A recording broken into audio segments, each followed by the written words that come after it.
barnoota keenya akkumatti fufnetti jirra. Arraan tana paartii lammaffaatiin walitti deebinee jirra. Duraa akka isinitti toleef diigamna. Haaluma kanaan itti fufaa deemnaa fooyyee isaatiillee deemnaa. Takka tuqaa afur tools of a biologist hajoorraa kan eegallu ta'a. Hanga dhuma viidiyoo kanatti nu hojii turaa isiniin jennaa jechuudha. Akkuma beekamu ogguu barachaa hin ta'u wantoota kana ibsitanii bira hubachuu danda'uu qabdanii isiniin jenna. Okay. Biologists use the different type of tools in the laboratory in the field for scientific investigation. Biologistoonni meeshaa gosoota garaagaraa fayyadaman laabiraatoorii keessatti meeshaa gosoota garaagaraa fayyadamuudhaan kanii fi wantoota ittiin qoratan kan ta'u jechuudha. Some of the tools are used for measuring.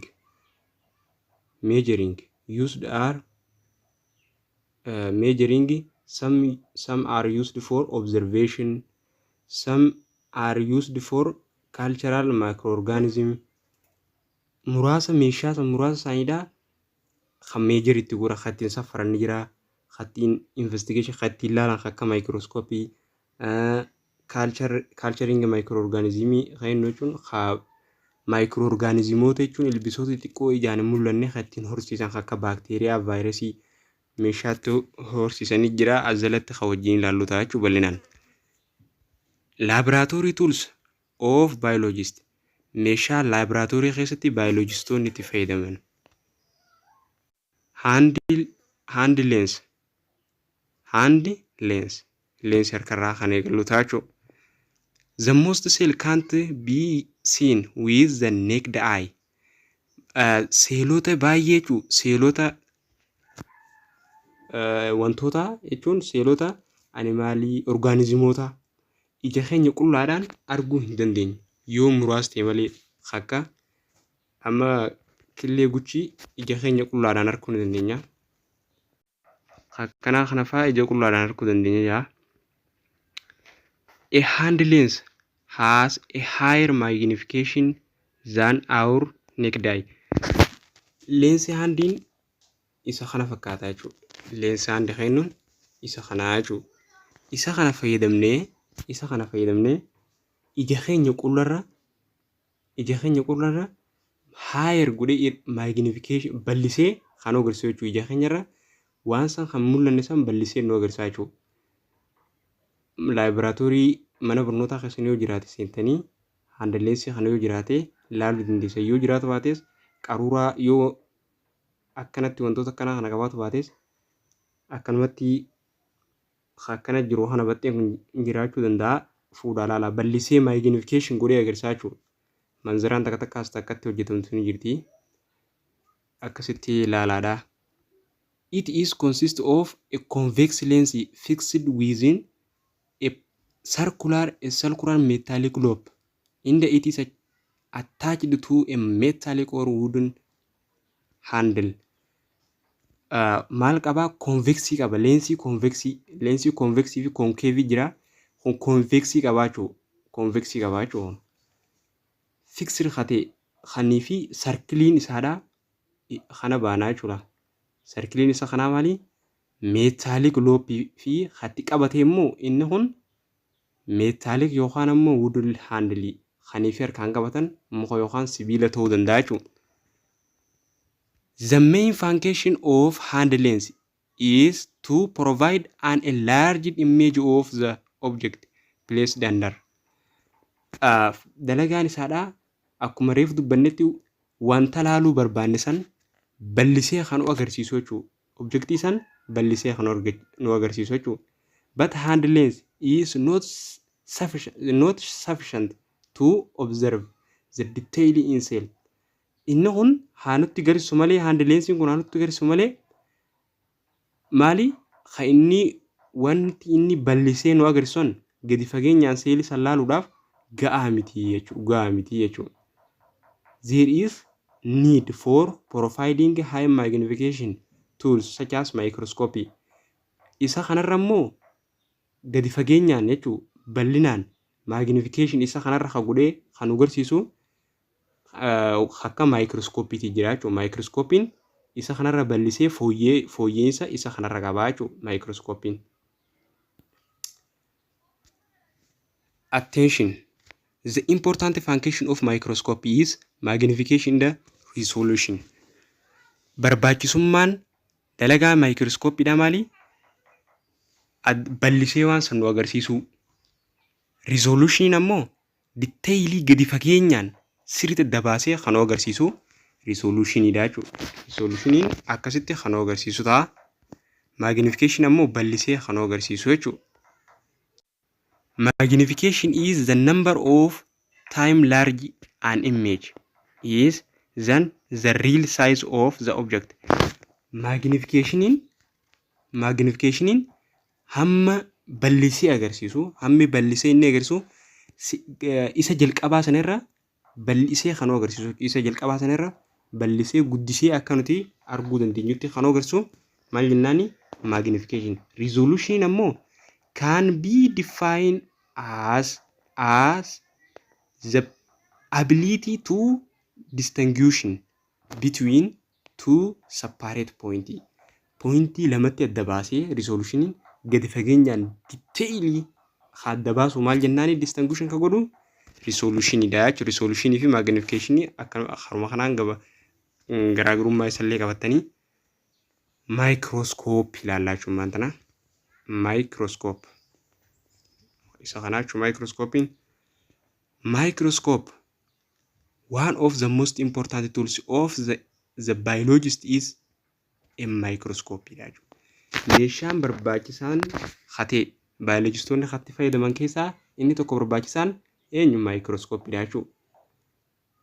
Microscope jechuudha.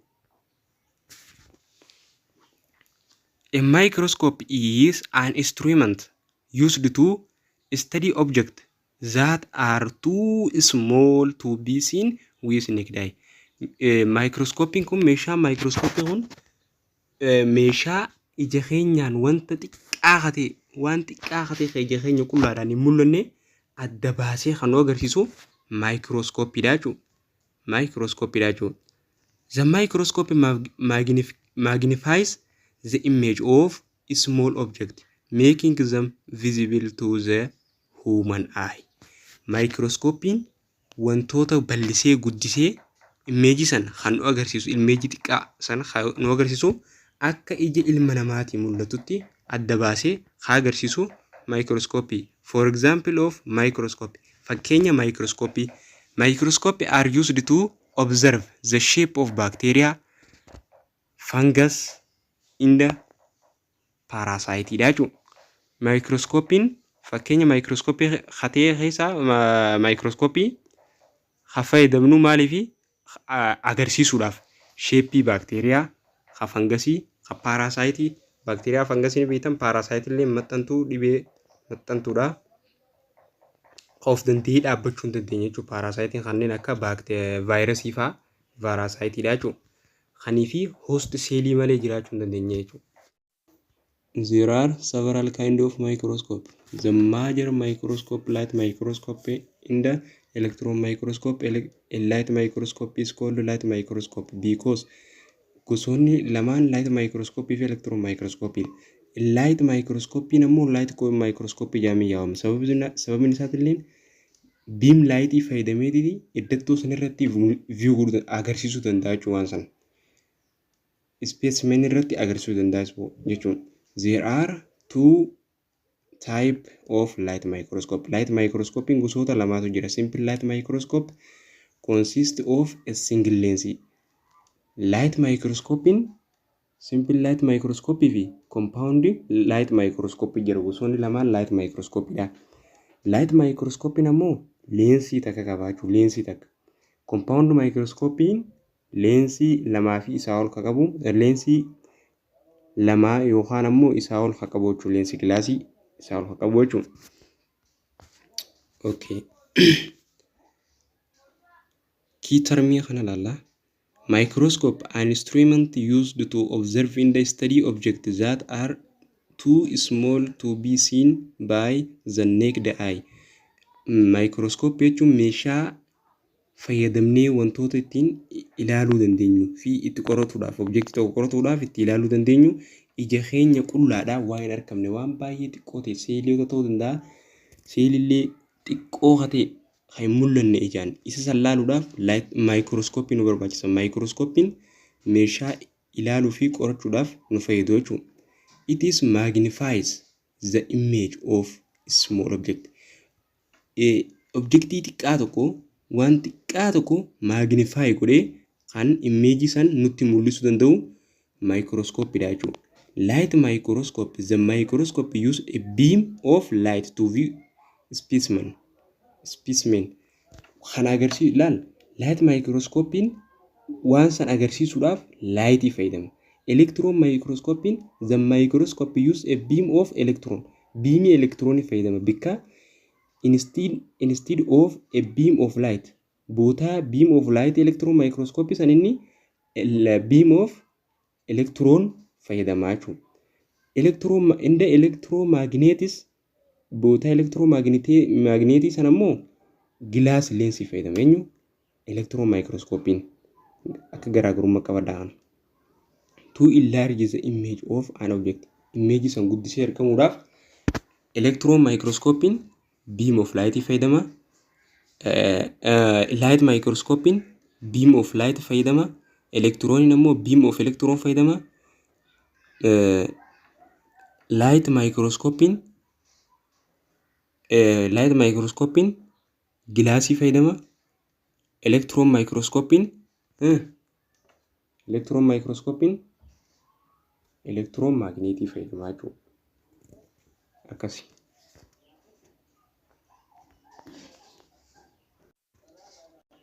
Okay, kana fakkaata. A compound light microscope. Compound light microscope is the most common microscope used in biology. Biology keessatti microscope fayyadamuudhaan common katee compound microscope. It is consist of two lens system. Lensii lama kan qabu. A combination of lens to magnify the image of an object up to 2000x jechuudha. 2000 bal'isee kan agarsiisu jechuudha. Image waan barbaannu san objectii san 2000 kan bal'isee nu agarsiisu electron microscope dha jechuudha. Leensota isaatiin. Each lens has a different magnify power. Lensiin isaadhaa san bal'isee agarsiisuudhaaf dandeettii garaagaraa qaba. A compound light microscope with a single eye PC. Compound microscopein ijaan laalan isa kana meeqa qaba? Single qaba jechuudha. Single ISPC qaba. Single ISPC khaynoon kana jechuudha. Compound light microscope with a single ISPC called monocular jedhama. Haa tokko san tokkicha qabu san monocular jedhama. Haa 2 IPC qabu sanii immoo maal jedhama? Bicular jedhama jechuudha. Binocular jedhama jechuudha. Light microscope on the other hand used a beam of electron. Light microscope akkuma reefu dubbannetti beam electronii fayyadamaa jechuudha. Iddoo beam light dha. In the electromagnetic instead of glass lens. Iddoo glass lens immoo maal fayyadama? Electromagnetic fayyadamaa jechuudha. To enlarge the image akkuma ilaalletti. This microscope provide a higher magnification than light microscope. Bal'inni isaa bakka bal'isee argamsiisuu compound microscope kun light microscope irra fooyya'insa qabaachuu bal'isee agarsiisuu irratti. Are used for observation extremely small microorganisms such as virus.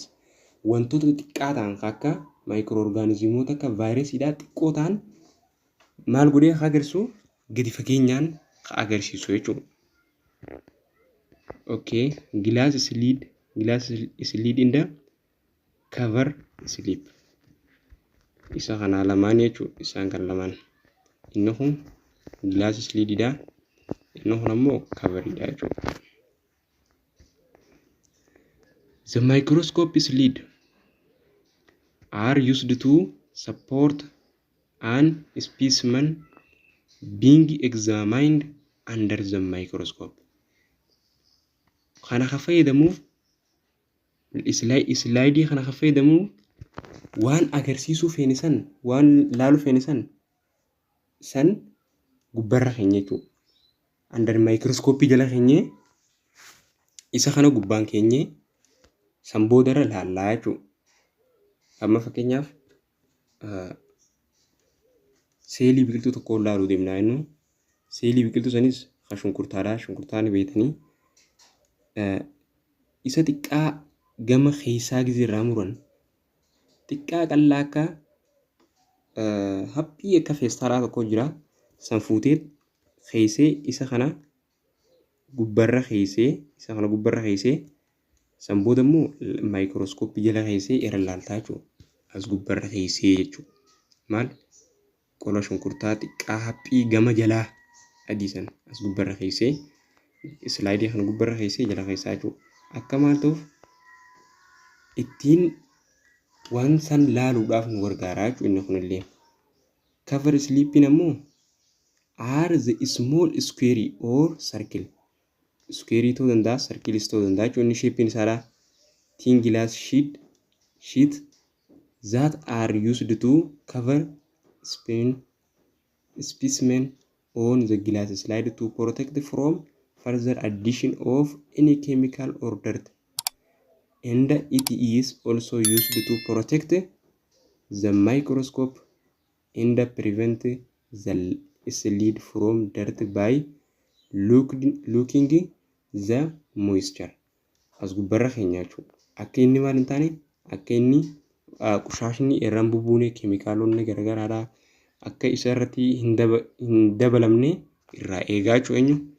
Cover slipping kun cover slipping gilaas slaidii kanarraa dartii keemikaalota garagaraa qushaashaa ammallee jiidhiinsa hin barbaachifne kana irraa eegaa jechuudha gilaas sanirraa.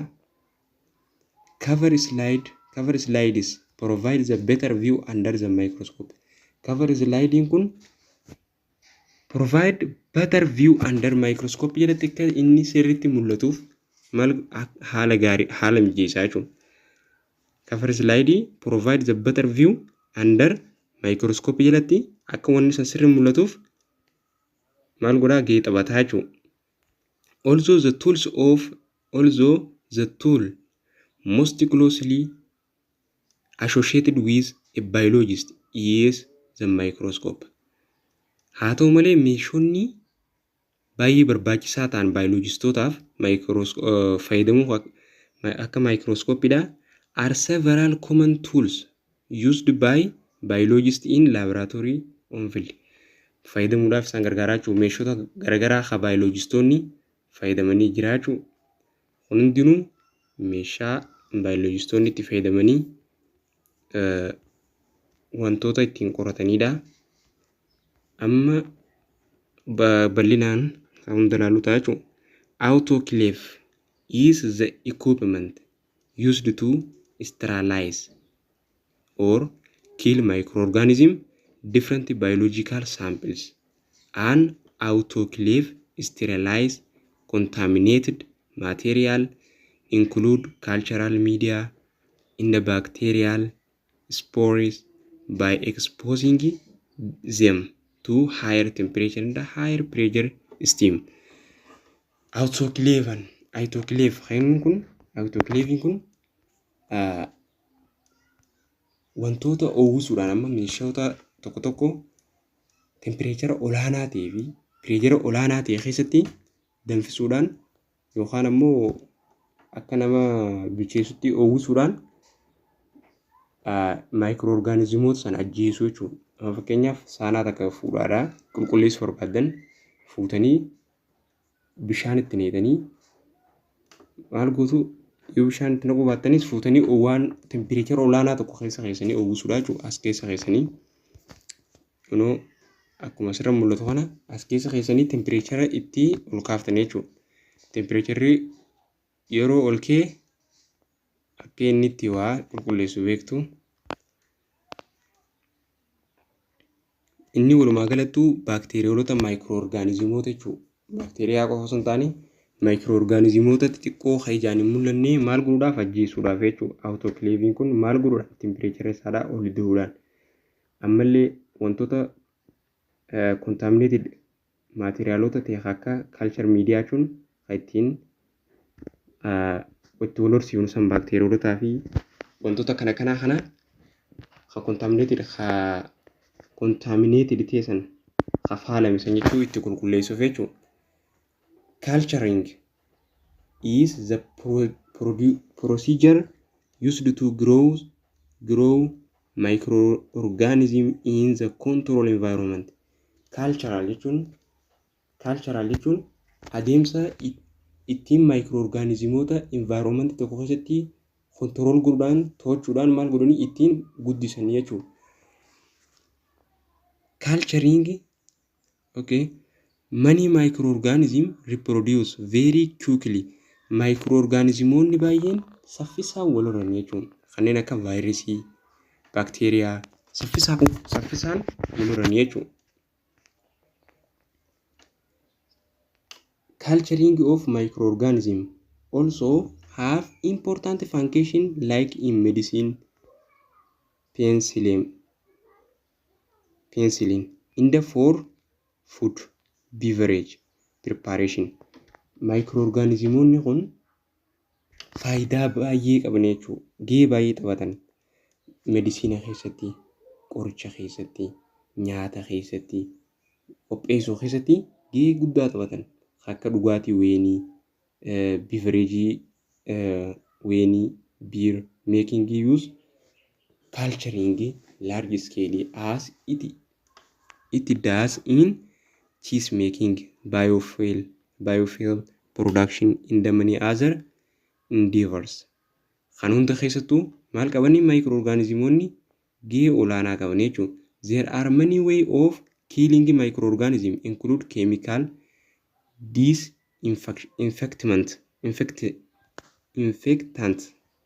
disinfectant. Karaa baay'eedhaan maayikiroo-orgaanizimoota kana kiil godhuu ni dandeenya. Akka chemical disinfectant keessatti flame, dry or wet heat jechuun keemikaalotaan tempereechara olaanaa keessatti maal godhuudhaan kun chemical disinfectantiin keemikaalotaanii fileemiin ibidda keessatti uwwisuudhaan jechuudha. Akkuma reefu awutookileevii sanitti goggoysuudhaan ho'aan jechuudha. Kunilleen ho'aan irraa balleessuu dandeenya. Ultraviolet lightiinis ifa aduu keessa keenyee ionization radiation such as isaan kamii X-ray or gamma ray isaan kunilleen karaa maaliitiin karaa ittiin maayikiroo-orgaanizimoota kiilitti godhuu dandeenyu karaa kanaa jechuudha qabadhaa. The problem is some bacteria form spore. Bacteria rakkoon waan kanaatilleen baakteeriyaanonni muraasni foormii spiriit jechuun akka awwaaraan jiraami akka waan akkasiiti waan ta'eef hin mul'atan amma takka xixiqqaa yoo ta'e hin mul'atu. Kanaaf wantoota kanaan maal godhuu dandeenya qulqulleessuu dandeenya jechuudha. Which are resistant to chemical disinfectant include bleach. In this situation, it is very important to use autoclaving, which killing microorganism as well as their spread. Spoorii isaanii sanii wajjin ajjeesuuf illee autoclaving kun baay'ee barbaachisaadha jechuudha. Akka haala kanaan maal godhuun qulqulleessuun.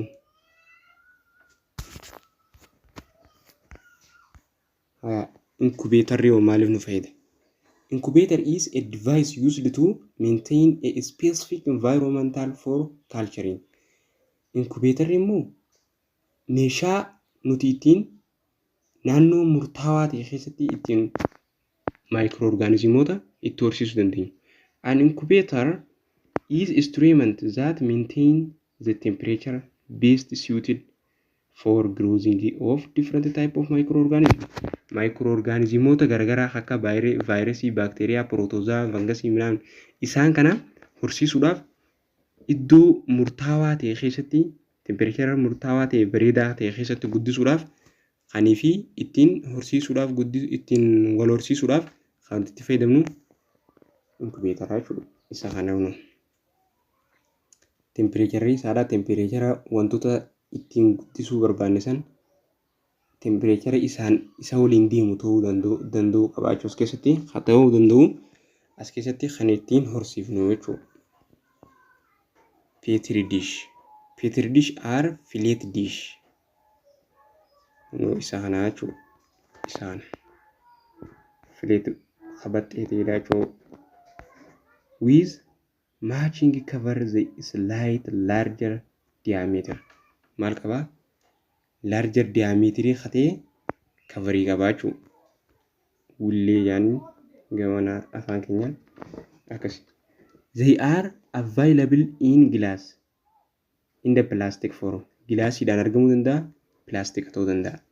Petri dish are used with killing culturing media such as agar in the placed in the autoclave to sterilize it.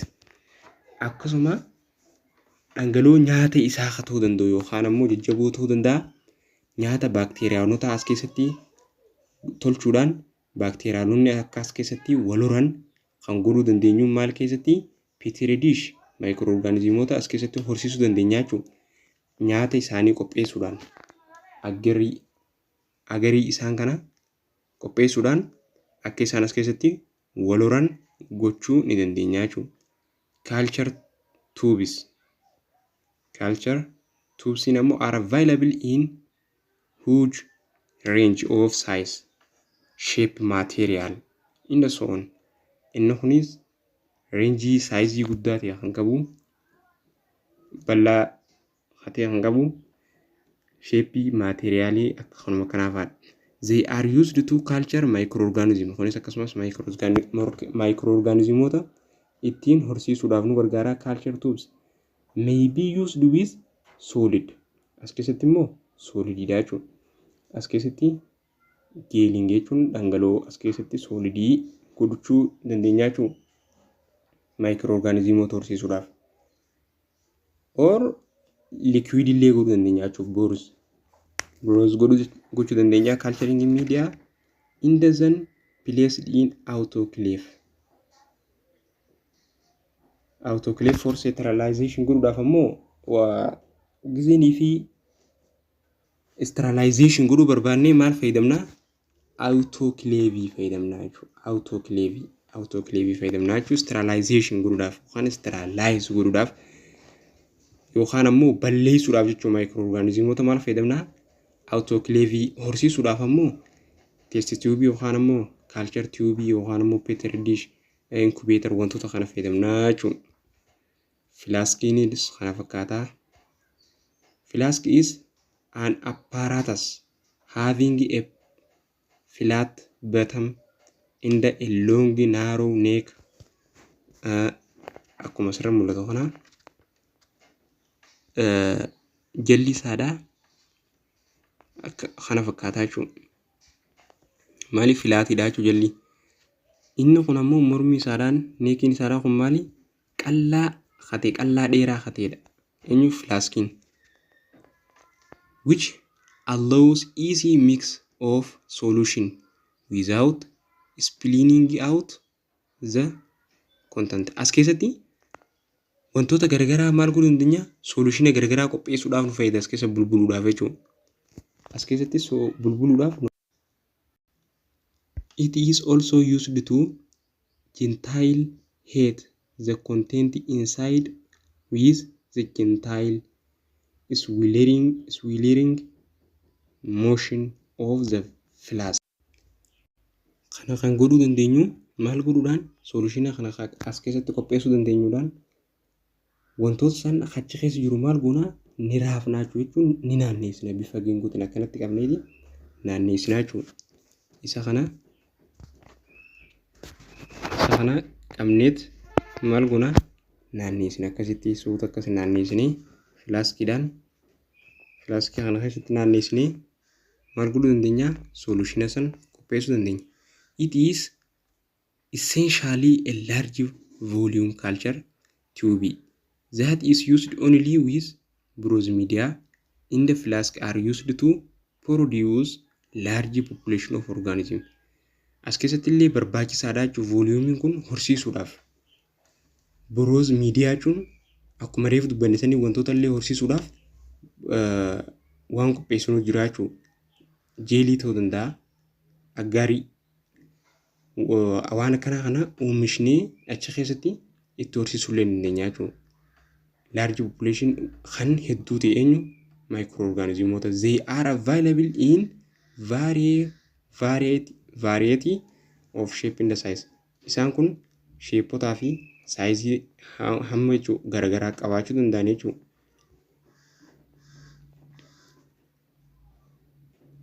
Balance is useful for making up solution accurately weighting specimen in the soil. Inni kun ammoo solution ta'uu danda'a hamma wayii garsiisuudha bakka inni walumaa galattuu solution qopheessuufis asirratti maal goota miizaannataa madaalaadha hanga madaalaa hajaansanii baalaansii namoonni beektanii kanaan maal gootanii solution qopheessuudhaafis wantoota kana fayyadamtaniiti maal gootan qopheessuu dandeessan jechuudha. Droperiin isa kana jechuudha. Droperiin gubbaarraa laaskita qaba. Gama jalaatiin ammoo waan akka qaruuraa qaba. Laaskita sana akkasii walitti qabdanii dhangala'oo tokko keessanii yeroo akkas gaddistan ifitti ol fudhata. Hammi isin barbaadan drop godhee achi keessatti maal godhaa qopheessuu dandeessan jechuudha. Solution akka feetanitti jechuudha. Osoo wal bira hin dabarsine. A dropper consists of a glass tube that has a small opening at one end. It is attached to a vacuum rubber bulb at the other end. Akkuma amma inni sanii dropperin maal qabaa? Gilaasii qaba gama jalaatiin uraa xiqqoo taate qabaachuu gama xarafa kanaatirraan uraa xiqqoo taate qabaa. Gubbarraan ammoo laaskitaanii qabamee jiraachuu dhuma isaatirraan. Dropper is used when it is required to control the amount of solution being added to the reaction. Reaction keessatti yeroonii fi dhangala'oo tokko to'achuudhaaf baay'ee nu gargaaraa jechuudha. Akkuma reeffannetti xiqqootti buusuudhaaf yookaan ammoo hanga feetetti buusuu dandeessaa jechuudha. Control gootee harka qabdaa jechuudha kanaan. Tangs are metallic scissor shaped laboratory instrument. Tangsiin kun meetaalii sheepii maqasaa kan qabu kan laaboraatoorii keessatti ittiin fayyadamanii jechuudha. It is used to lift or picking up hot objects such as heat, crucible, beakers, dishes or flasks. Isaan kana wantoota ho'aa ta'e keessaa baasuudhaaf yookaan ammoo keessa kaayuudhaaf crucible beekarii diishii isaan wantoota kana keessa yookaan keessa kaa'u yookaan keessaa baasuudhaaf hootiidha. Harkaan tuttuquun hin ta'u kanumaafuu waan kana fayyadamnaa jechuudha. Discutting tools kiitiin ammoo discutting tools kit is used to discut animals such as frogs, fetal pig, mice.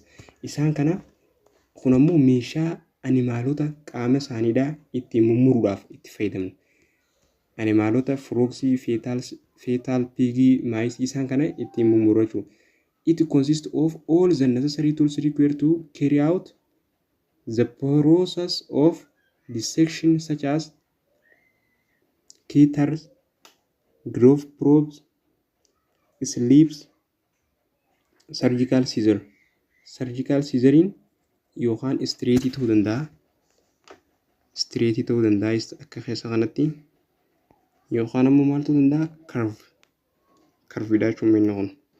akkana ta'uu danda'a jechuudha. Maayosiizariin ammoo straight curvy. Maayosiizariin straight inda curvy qaba jechuudha. Discutting forcipsiin ammoo amma istaayila kanaati jechuudha. Inni kun eeganii fi akkana ta'e boodarra akkanatti waan ilkee tokko qaba. Inni kun san qabaachuus danda'a, qabaachuu dhabuus danda'a jechuudha. Inni kun discutting peenii fi kan kana fakkaatan discutting pain is equipment is used as pen on which the specimen is kept while it is being discarded to study internal organ. Yeroonii fi qaamota sammurree keessa saadaa qorachuu barbaanne meeshaa kana maal guna meeshaa kana keessa keenyaa jechuudha. Meeshaa kana keessa keenyaa jechuudha. Akkuma agartan fiddeen murtee as keessa keessee boqottaa jechuudha.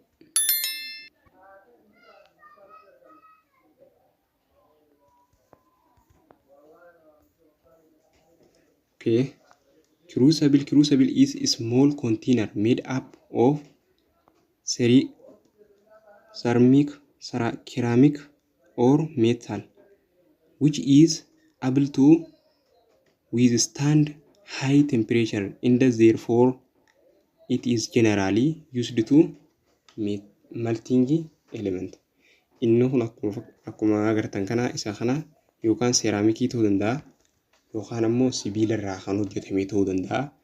Inni kun maaliif fayyadamnaa walumaa galatti sibiilota elementoota ittiin maal godhuu ittiin baqsuu yookaan ammoo fuutee waa keessatti daakuudha jechuudha.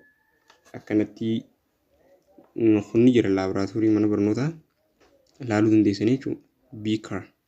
Beaker is cylindrical glass container used for making up solution holding hot or cold water or ice baths and so on. Inni kun ammoo cylindrical glassiidha. Cylindrical jechuun geengawaa isa kana jechuudha. Kontiinara kana solution ittiin qopheessuuf isa kanallee ho'aa yookaan ammoo qabbanaas ta'uu danda'a ittiin qopheessuuf jechuudha kanallee. Hot plate is used for heating solution. Inni isa kana jechuudha. Hot platein isa kana inni kunis solution hot plate is useful for heating solution making up an agricultural medium in the zone. Uwwisni aggarii ittiin oomishuudhaaf kan ittiin nu gargaaru meeshaa kana jechuudha. pH meter is used to measure the pH acidity or basicity of substance. Inni kana fakkaata beezummaa waan tokko yookaan ammoo asiidummaa wanta tokko kan ittiin adda baafnu pH meetiriidha jechuudha. Thermometer is an instrument that measure temperature of substance. Thermometerri meeshaa kana ammoo maaliif fayyadamna? Temperature tokko ittiin saffaruudhaaf temperature hangana inni adda baasuudhaaf saffaruudhaaf thermometer kana fayyadamna jechuudha. Forceps are used to hold or pick up a small object. Maaliif fayyadamna? Ittiin qabuudhaaf ittiin qabnee waan xiqqaa tokko qabnee keessaa baasuudhaaf itti fayyadamnu jechuudha. Isa kana wanta tokko keessaa waa baasuudhaaf wantoota xiqqaa baasuudhaaf ni fayyadamna jechuudha. They are available in a variety shape and size. Shape fi variety of shape and size. Sizes kan garagaraa qabaachuu danda'a jechuudha. Isa kana jechuudha. Spatula. A spatula is used for mixing substance into solution, stirring the solution, scraping object. It is shaped like spoon. Inni kun spatula maamasa isaan yookaan maamasa laaqaa soorra jos ni jira. Spatulaan kun maal godhuufi ittiin mix walitti bulbuluudhaaf solution qopheessuudhaaf walitti bulbuluudhaaf nu fayyada jechuudha inni kun. Washing bottle which are mainly used to rise various laboratory material inni isa kana jechuudha. Inni laboratory keessatti gosa garaagaraatiin argamaa jechuudha. Washing bottle are flexible in nature that allows the user to adjust the water pressure as per the need by squeezing the bottle accordingly. Inni kun lallaafaadha jechuudha. Lallaafaadha laaskitaa akka feetetti itti fayyadamtee to'annoodhaan jechuudha. Solution tokko keessatti itti buusuudhaaf kan nu gargaaru jechuudha. Okay. Benzene burner or alcoholic burner yaani jechuudha. Inni kun waatiin guban. This apparatus produce a single open flames. It is used for heating in the sterilization purpose in various experiments conducted in the labs. Laboratory keessatti inni kun illeen amma bifa kanaatiin yoo jiraatu baates bifa oksijiina gubbarraa kan kaayamu san jechuudha kun ittiin wantoota gubuudhaaf sterilization akkuma reefanne sanii godhuudhaaf meeshaa kana jechuudha. Eksperimentoota garaagaraa qopheessuudhaaf. Ifa Benzene burneriin kanuma ittiin wantoota oowwisuudhaaf gubuudhaaf laboratorii keessatti itti fayyadaman jechuudha. Field tools. Insect netiin isa kana. Insect netii, fishing netii isaan kana. Insect net, it is insect collecting net which is composed of some sort of net bag made of cloth or fine mesh that is attached to a wire loop which attached to wooden or metal pole. Inni kun akkuma beekamu ilbisoota ittiin qabuudhaaf nu fayyada jechuudha. Ilbisoota bakka takka deettee bootaa akka mukkeen faan jiranii ta'uu danda'a. Achirraa gunii fi ilbisoonni ka'an waan kana akkasitti qabdaa jechuudha. Waan kanaan akkasitti qabdaa jechuudha. Inni maal ta'uu danda'a? Ilaal uraa xixiqqoo qabaa jechuudha kun uraa xixiqqishoo qabaa. Uffatarraa tolchamuu danda'a. Uraa xixiqqoo qabaa saniin akkasii qabdaa jechuudha. Fishing netiin ammoo is net used for fishing qurxummii ittiin qabuudhaaf kan nu gargaaru fishing netiin. Net are devices made from fibers woven in the grid-like structure. Inni kunis maaraba isa kanaa jechuudha. Kunis uraa qabaa device akkasii jechuudha. Some fishing net are also called fishing trap. Adamsoo fishing jaamaa jechuudha. Afaan Amaaraatiin waxmada fayyaansanii jechuudha. Fishing net are used mesh form. Fishing net are usually mesh formed by tipping